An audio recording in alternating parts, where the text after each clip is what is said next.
In this video, I'm going to show you how to change the date and time inside of Windows 10.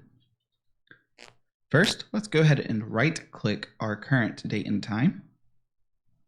And let's go up to Adjust Date/Time. This will bring us to our Settings menu.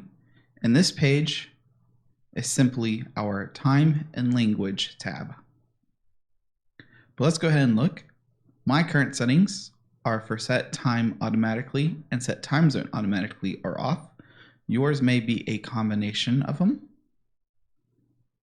And then I have adjust for daylight savings time automatically on.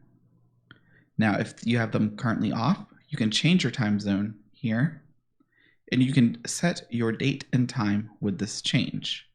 This change does get grayed out when you select to set time automatically.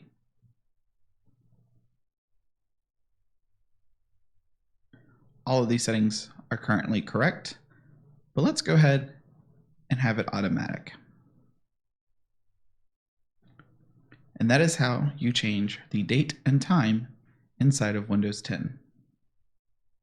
This has been a video by nephew.tech.com, and I hope you've learned something.